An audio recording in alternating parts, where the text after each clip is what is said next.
propose to go straight to the point. Juanma, you take over. I'll give you the control, and then just pay attention to accept more people. But look forward to this session. Thank you, Zoe, for being there. And hopefully it's a productive session. Make host. You're the host now. Hey, thank you very much. So thank you everyone for being here, and I will share my screen, and we can begin with the session. Okay, now you see my screen. Okay, today we have the second session, as Antonio has just said. It's about visioning AASA's future. So last week we dealt with the short term. Now today we are dealing with the long term. Just well, to update you, well, you know the team. We already did the first step. So today we are here. We are visualizing the future of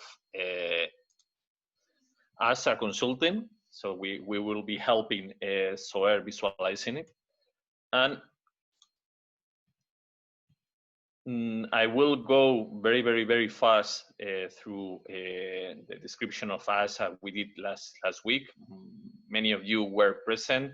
Antonio also shared the video with you, so you had the information. But in any case, I would do a 2 minutes wrap up before Zoe can tell us the main conclusions from the previous session.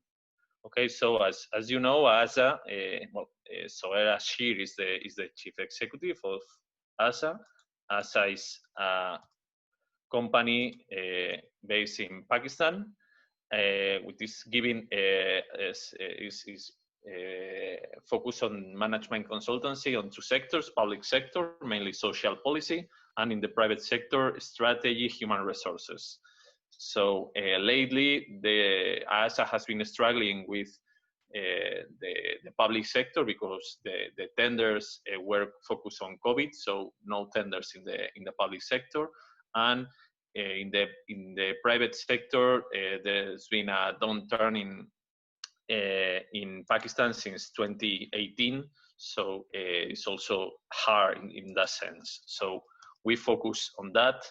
We describe the canvas, the main elements in the canvas, how they produce their services, and how they've been dealing with what is happening, which is there's a very high pressure on revenues because of the 2 reasons I've already said: the public sector reduction in the tenders, and second, the private sector reduction in activity.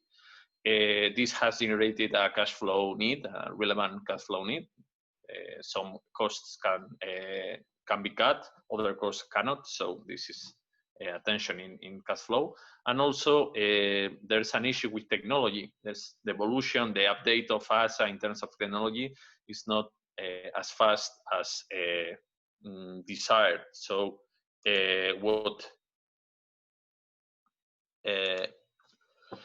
what we have described is what they've been doing in that area. And finally, just to let you know, the measures that, of course, in AASA they've been taking. So they've been exploring partnerships in order to get some people on board, to collaborate with other companies in order to get business in. Also, in order to deal with the cash flow needs, trying to keep all the essential stuff, taking loans, use the support from the government, and also an effort to update their technology capabilities, developing an app, one of the main areas, which is education, and also beginning with the cloud services. So all this was described in depth in the previous session.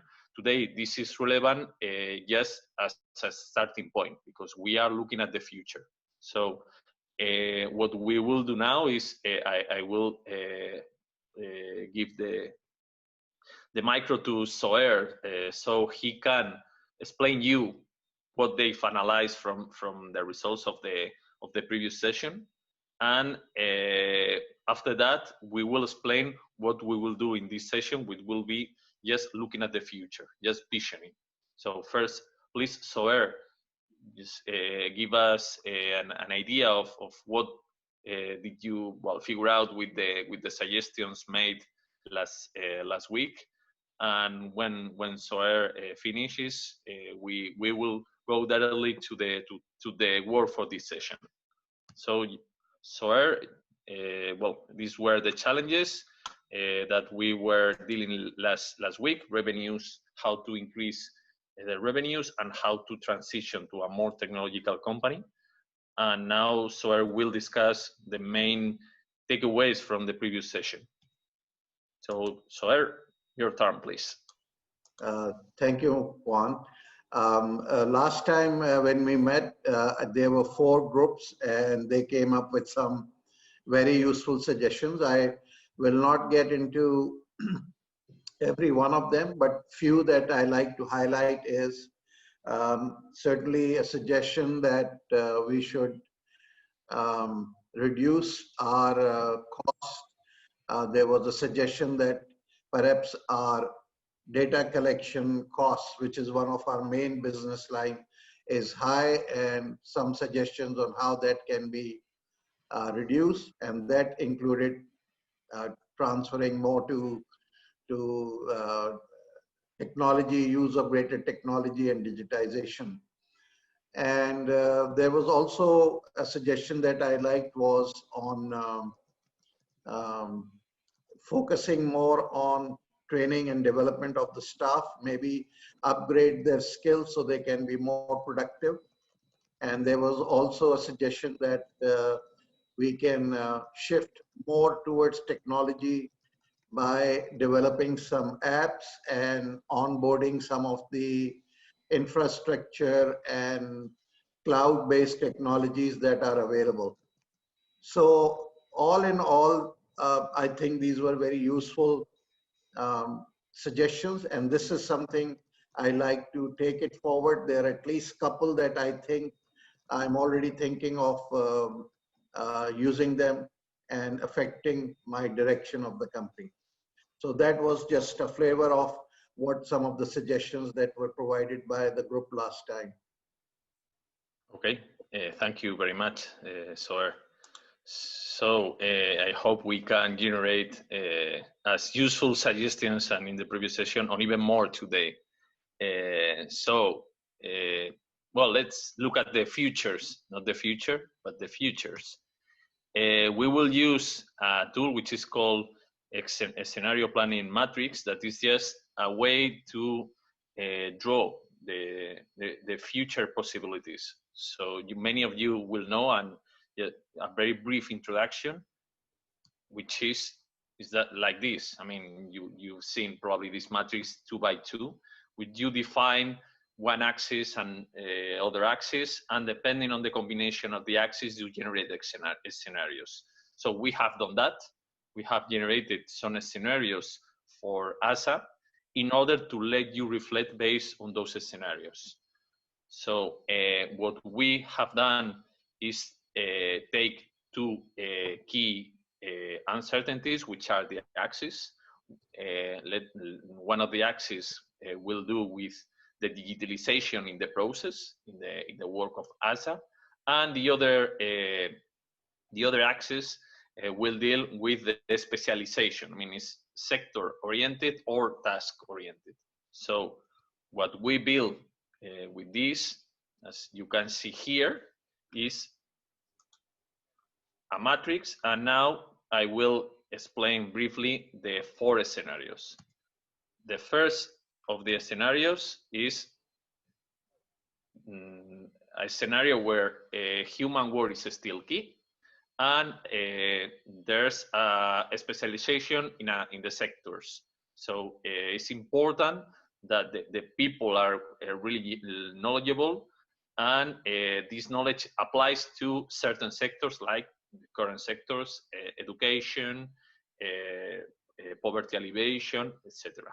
So in this case, this scenario is called tech-enabled sector-specific solutions, because what the company will deliver in this sector, in this scenario, is that a solution which is tech-enabled but based on human capacities.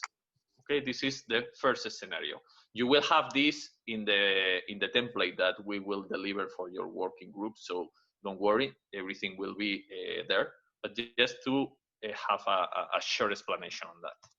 Second scenario. In this scenario, we keep the specialization in the sector, but everything is digital. So human interaction, human intervention is almost, well, just an existing. So everything goes to digital. So it's more a software, it's more an app, it's more, is the way to deal with business is more focused on that, providing some kind of solution that is producing the final result. Okay, this is a scenario 2. A scenario 3. In this case, we have human capacities in place, they are needed, and what we have is a focus on the task. It is not that relevant having a sector-specific knowledge, but is based on a general knowledge in the task. So this can be applied to almost every sector because the task is the relevant thing. Okay. And finally, the last scenario is a scenario in which everything is digital and applicable to every sector. So this almost an operative system for these tasks. Okay. So these are the different possibilities we have envisioned, and well, we want to provide you this as input just to help you reflect. So what do we have to do right now is, well, we have to think. So we have now 30 minutes and you are going to visualize the future of AASA without restrictions. We don't have any restriction. We want to provide Soler alternatives that can fit or not in his view. This is not the point right now, is having you generating the alternative you decide for AASA. How do we do this? First, looking at 5 years from now, checking which scenario you think is more plausible. So just check where you will be competing. And we provide you a template so you can produce a vision for this future. So you write how do you see AASA in the future, how AASA should behave, how AASA should be competing in the future, and you have to reflect that in the canvas. So once you have reflected about the vision on AASA's vision, the next thing to do is to translate that into elements in the canvas. And I will give you an example right now. Just practicalities for the work. You will need to appoint one person per group. So you will now divide it into smaller groups, one person per group as an spokesperson, because you will need to explain that to the whole group after you work. So you will have 3 minutes. We will ask you to share the screen and show what you have done and describe your proposal. Okay, so you need to understand the scenarios. You need to visualize how AASA, you decide how you think AASA should be in the future to thrive in that future, and explain to us. And this is what we ask from you.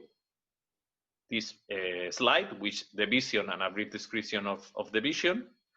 And this is, well, this is the existing canvas, which is just as a reference, but you will need to fulfill a blank canvas with the key elements that you think will be needed in the future. And in order to be clearer about this, I will show you an example. So this is an example, which is a very stupid example, but it helps as an example. So the vision for AASA in this case is that AASA will become a global provider of happiness.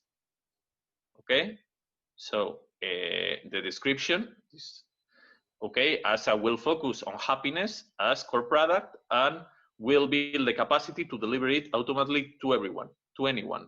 Okay, so this is our draft vision for AASA to show you as an example. And this would be the main elements in the canvas to build that vision. Okay, if I have to deliver happiness, how can I build a company to provide that? How it is working? Because as you know, the canvas is reflecting the business model. That is the way the company is creating value and delivering the value. So in order to produce this happiness, I would need, for example, as key resource, probably a happiness algorithm in order to know how to build this happiness. As key activities, for example, measurement of happiness, even happiness research, in order to be able to advance. As key partners, perhaps the Happiness Research Institute, because we need support to develop all that. As main cost structure, probably as we are focused on doing everything automatically, the ITC, the technological infrastructure and all the developments. In order to look to the other side, to the market, how I approach the segments, the customers. Well, an interaction based on bots, okay? So everything is automated, so it's everything through bots. How I provide the customer relationship? Again, with bots, automated, customized relationship. So, but in order to build that, I need all the resources and the activities. And for example, a revenue stream in this case, a fee for happiness increase, royalties for patents, whatever. So that's what we expect. In the first case, we have defined a vision. So this is what we describe in this slide. In the second slide, the canvas, how to fulfill this vision, which are the main elements that we need in the canvas in order to reach this. Okay, and this is the only thing we ask you to present afterwards. So your work right now is to first discuss on your vision for AASA, taking into account the different scenarios, and to show that on the canvas. Okay? Very clear, thank you. So I will break the session now into smaller groups. In every group, you will have a template in the chat. So if just let us a couple of minutes to go group by group to upload to paste the template, and we will have half an hour to discuss in the group and to prepare the presentation. After this half an hour, every group will present for 3 to 5 minutes, and then we debate. And in this case, it's better that we have all the debate at the end in order to have all the information. So I ask you, if you have any question, to keep for the last part of the session, and to take advantage of the time in the groups. Okay, so just wait to be redirected to the groups, and please, if you have any issue, there will be people from the team in the groups, or in any case, I will be switching from group to group, and also Soer will be switching from group to group, so you can even ask to him anything. Okay, so see you in half an hour. Okay. Has it switched my video? Okay, I will do now, Manuel. Okay. Okay, I will switch the sessions. So we are 24 people, 4 sessions. So let's begin. Let's begin with group, let's begin with just the other way around, with the group 4. That is the one with, I think the one with Rafael. Yes. We'll let you share a screen. Now you can. So please, you have please 3 minutes to explain your vision and the main impacts in the canvas. Okay.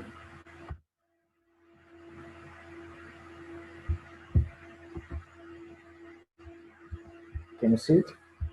Yep. So we came up with 2 visions. The first one was to use app for data collection and apply innovative methodologies. So with an app for data collection, you can expand the market that AASA already have. And with new methodology, they could approach new markets, new customers, new kind of business. And the second vision would be to create a unique value proposition. This would be a work to be done based on the current ASA background and the customer feedback. They should approach customers and evaluate what could be a new value proposition, and after that, adjust the resource they have for this new value proposition. In the canvas, looking for some key elements.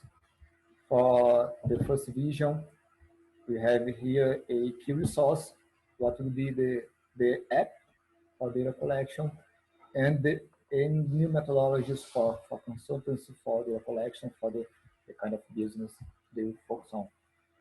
And for the second vision, it is to build a unique value proposition. We have here in the column of value proposition, the main goal, this new value proposition to be built. It will require to approach customers to understand their needs. So we have here a note on the customer relationship sector. And in the end, as a key activities for this vision, the work of building a new value proposition and the adjustment of the resources to work with this new value proposition. And that's our result. Okay, thank you very much. Now, please, group 3, which is, I think it's Terry's group.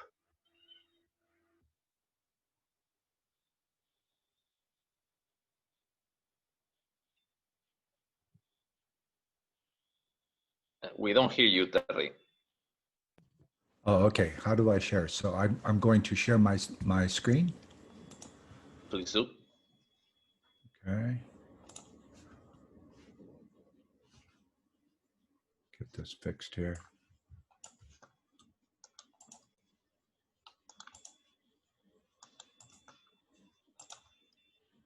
Okay.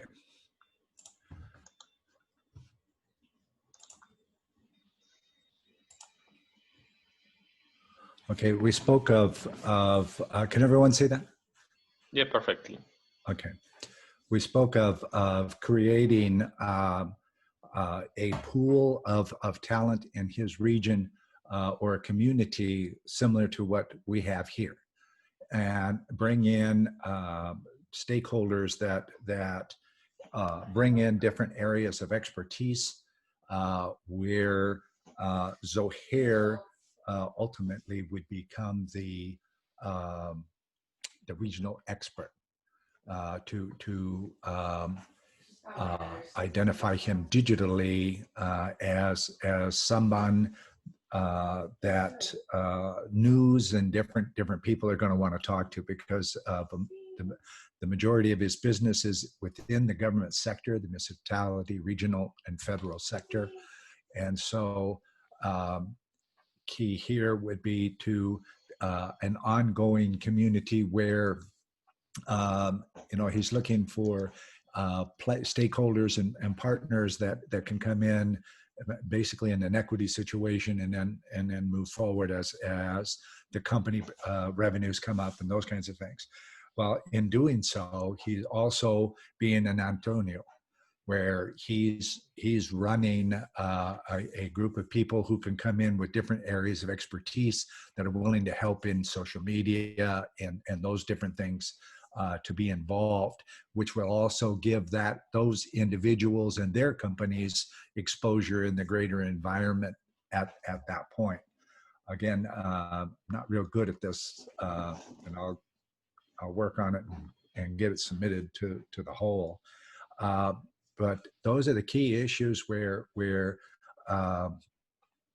Zohair can be brought out as 25 plus years of experience. We'll put it to work so that more people can see it out there. He does not have the ability to walk into a municipality right now and talk to them about different problems they're having and how he can fix it. He doesn't have that opportunity. So we are creating a vision in the future where he's the one in that area that different people come to when they have additional the next COVID or maybe or something like that, where he is the person they call first. Something like American television, American cable, where they have a list of experts in different fields, and those are the people that they call when they're doing that. We want to make him the regional expert in small business, medium business, municipality consulting. And Terry, about the canvas, do you have time to put something in the canvas? I just started a community of experts in the key partners, creating that, and the key activities is AASA becomes the go-to company, high definition digital research team, where they're a little faster at what they do with the same amount of expertise, and that's as far as we got with that because we're talkers. No problem. It's very clear the approach. So thank you very much. Now group 2, Yolanda's group.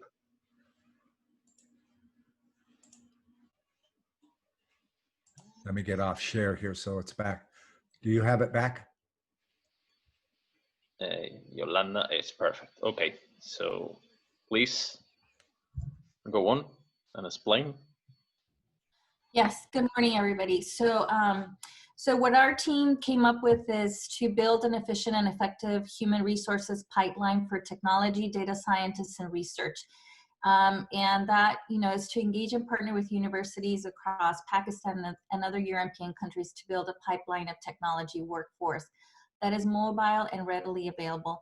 The trick here is that you want to be able to observe people that are doing manual interventions. So anybody that's doing a manual process, but you're able to observe it, you have the technology then to convert it into a technology algorithm. But for that, you need human capital. The other is to use the intelligence that you currently have and recycle all that information into into kind of business intelligence, and be a subcontractor to branding consulting firms. And how does that work? The unique ability that really differentiates AASA from anybody else is that you have an informal underground network that most brand name companies or consulting firms do not have. So that is kind of what you could sell easily. And then based on that is, you would be able to provide this business pipeline. And some of the things that we came up with in terms of the business model canvas is, how do you build your key partnerships with universities, but also with trade schools? Because in Pakistan and many European countries, I'm sure that you have a lot of trade schools that teach accounting, that teach computer science not at a university level, but at a, kind of a trade. But what they're teaching them, how do you teach that process that is manual to turn it into technology, to build applications and mobile applications? But the real power there is to be able to observe what they're doing manually and transform it into technology. Again, key activities, your human resources pipeline, HR research and development. You need cloud technology partners as key resources. Your customer relationships would be for market research firms and major consumer brands like Coca-Cola and other branding consulting firms as your channels, Chamber of Commerce. And that is as far as we got. Thank you. Very complete, Yolanda. Thank you very much. And finally, Manuel's group 1.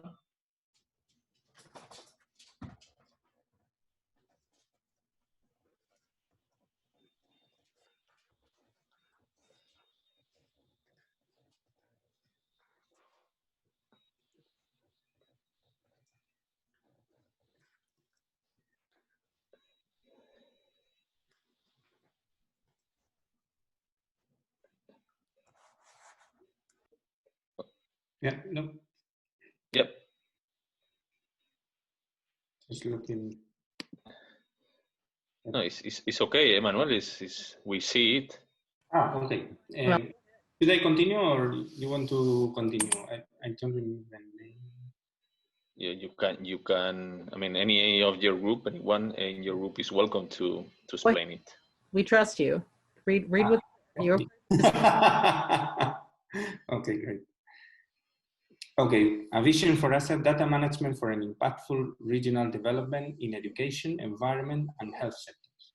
So we are narrowing the sectors. We are also narrowing the tasks and focus on one task. And why data management? Because Soher told us that is one of his core activities and where lots of potential business in the country.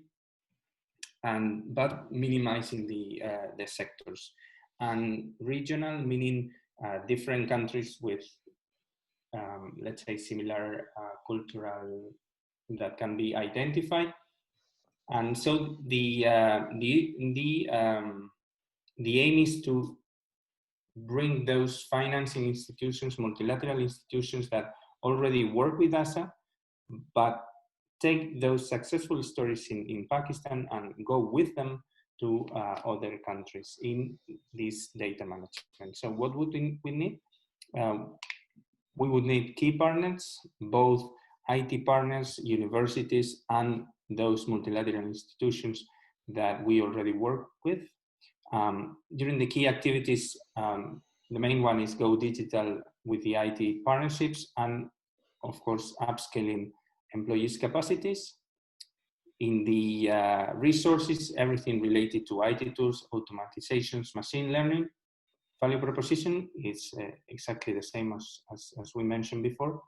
And customer relationships would continue, say, public sector, private sectors, exactly the same. But very relevant, as we understood in the country, to maintain and reinforce that personal network, maybe with with people specifically focused on building those relationships. And customer segments, education, health, and environment. Okay, so very complete too. Thank you very much for your presentation, Manuel. Just an addendum, sorry. In the IT tools, we also included distributed ledger technology, which is like the same type of technology that Bitcoin is using.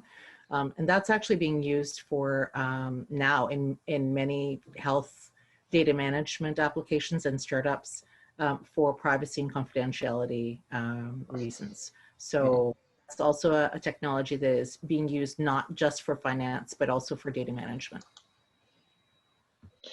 Okay, thank you very much for the comment, Paula. So if you please, Manuel, stop sharing the screen. And now we have 50 minutes to discuss. So I would love to hear Soher's opinion about the different proposal, some ideas about that. And please now feel free to make comments and to interact in the debate, because now we have this time allocated for the discussion. So let's please listen to Soer and his takeaways from this session, and then we can interact. Okay, I just listening to different groups. I felt maybe I can clarify a few things. I suppose many of them have looked at a website, and so there was a general impression that we are working in too many sectors. And the reason for that is that in Pakistan, the consulting market is a small market.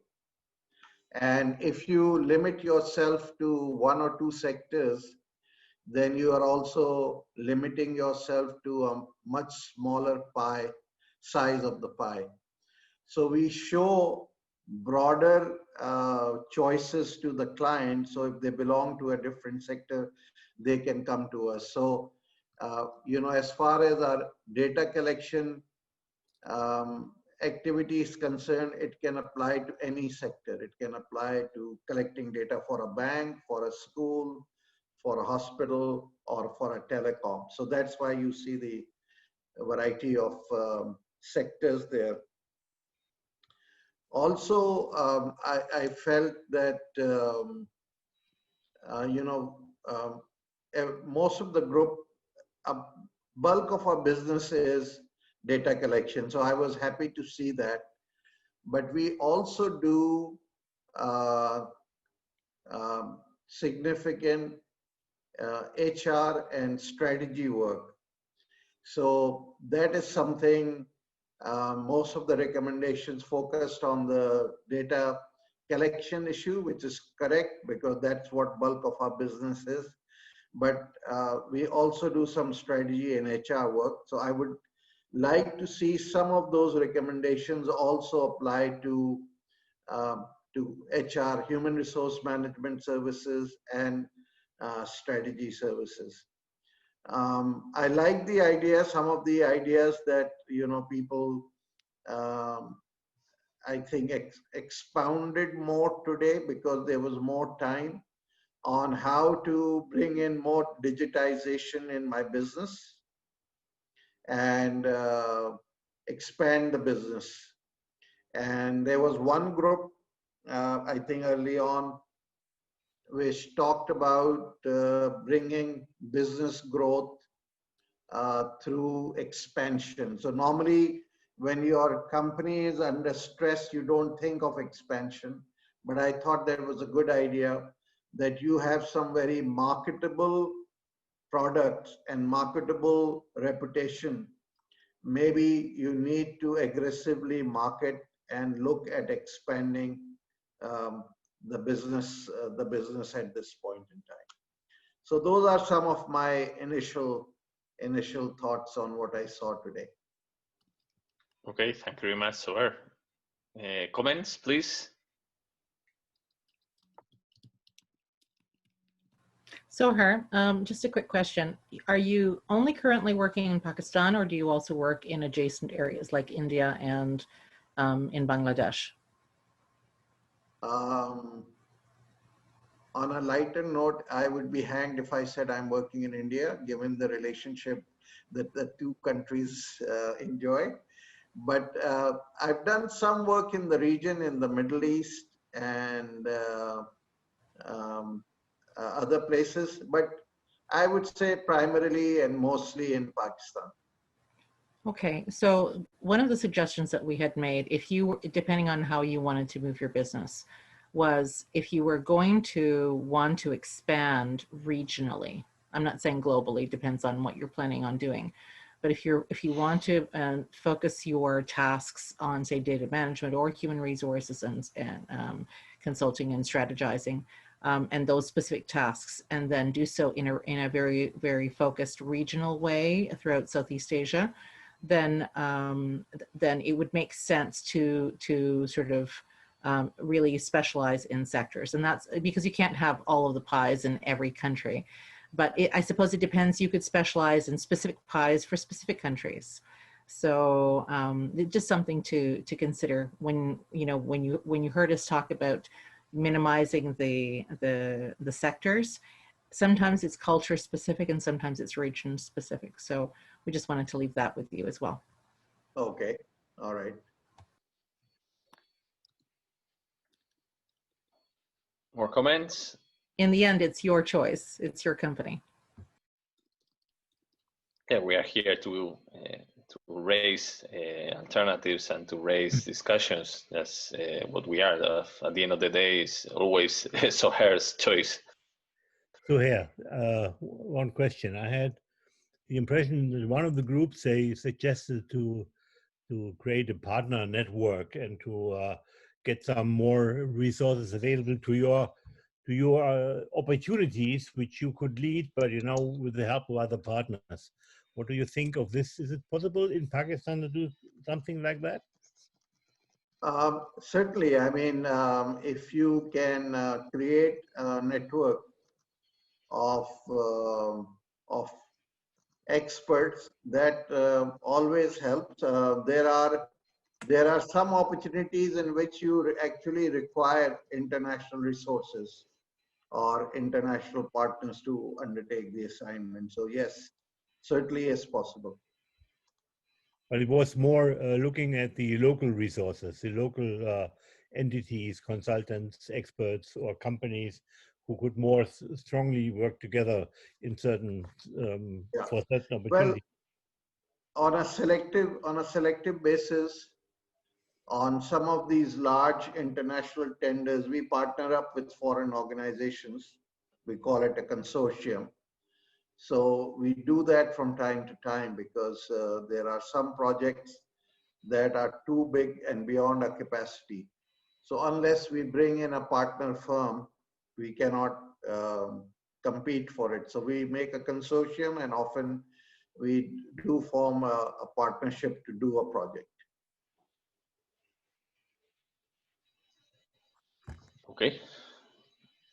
Any more comments?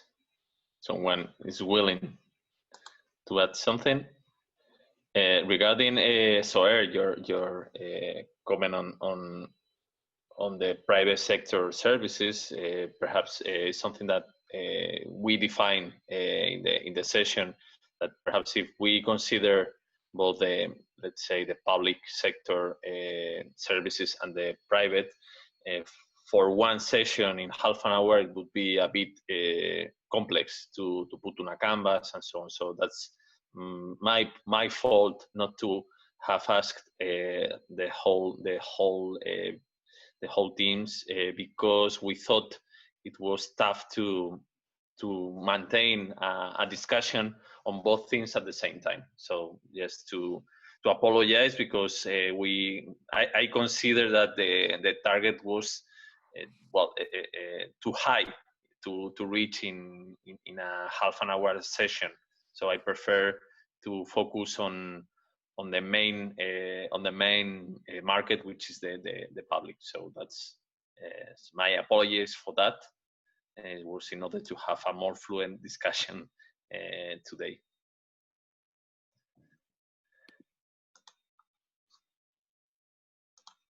Okay, so well, you are quite shy today. Previous week, everything was bursting and people were willing to comment everything. And today that we have time and we have allocated time for you, you are shy. One thing I want to share with you, Manuel. Please go on. We saw that Zohar's company has already heard from a crisis. Okay, so why don't they turn it to an advantage for coming years? I mean, they can become a good risk forecaster in their region or in their company or in their country. Maybe they provide context where some experts from some scientists, some university experts join them and forecast risks that may occur in the coming years and impact their country and impact businesses, and they provide solutions for those times. And they can take advantage from this initiative. It's a little bit hard thing, but when we see some movies, we see that some scientists always forecast some crises and some risks, and other people neglect them, maybe governments, but things happen. I mean, when we saw some sort of COVID virus in other countries, and we didn't expect that something like COVID-19 will show up. But there were signs that something like this gonna happen. I mean, they can build an environment for forecasting some things like this, and benefit from the solution they have developed sooner for those situations. No, that's something that Antonio's colleague Rita McGrath always comment is the weak signals, how to detect and to advance to these big signs before they happen. So it's interesting this approach, and it makes sense. Eh?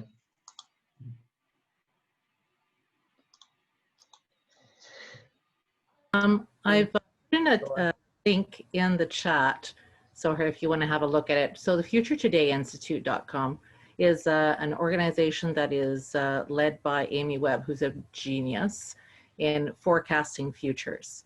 And so she and her team have put in not only the 220 tech trends, and they do it every year, so you can look at all the tech trends that are available that might inform your business strategies, but also they have tools for forecasting along what Babak was saying.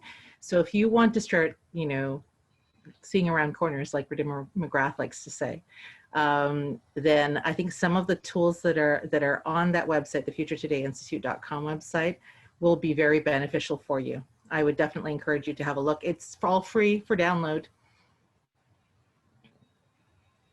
I just can say that Paula always have the latest information about everything you can ask. So it's incredible how she find the right link to in the right moment and with the right information. It's incredible. It's like a human library. I don't know how she can do that, but well, it's impressive. Paula. That's amazing. I had a quick look at it, Paula, and that's I will follow up on it. Thank you very much. Great. Paula. We're trying to bring Amy Webb to the show, but I've not. I'm connected. I know her, but she's super busy. I'm sorry. You were looking to bring whom? Amy. Oh yes. Well, let's hope so. You can manage it, or maybe ask Rita. I don't know, but her stuff is amazing. Yeah. If you follow her on LinkedIn, you'll see all the great stuff that she and her team, especially. She has that really spot on team member, Zaida, I think her name is, who's really interesting too. So keep an eye out with them. And Paula, what is Amy's full name? It's Amy Webb, AMYWEBB.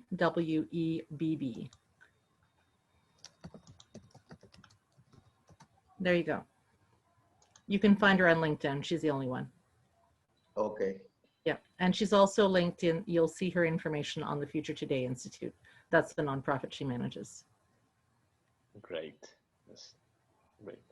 I think I will pass the lead to Antonio, because we promised that today we will finish on time. So it's 3 minutes to 6:30 here. So please, Antonio, close the session. Well, yeah, I want to close this session thanking Zoher for what he has been doing with the team, for being open to get advice from us as a nonprofit. We also learn from this to get better, and we hope that we can continue in touch and supporting you if there's any way we can do that. I want, of course, thank this amazing team who put so many hours to prepare the sessions, but also to prepare a very solid process that now we can think about how to scale it and bring it to other companies. And who knows, maybe not just nonprofits. So Manuel, Juanma, Terry, Yolanda, Rafael, Jovita, Juan, thank you on behalf of the entire community for what you've done here. And yeah, I look forward to see you next week to do a bit of reflection and think about the future as well, what we want to do with this group and the way we want to keep it running. So thank you very much again to the team, to Swear, to everybody for being here. I know Thanksgiving, we missed that, but happy Thanksgiving to our American US friends. And we see each other next week.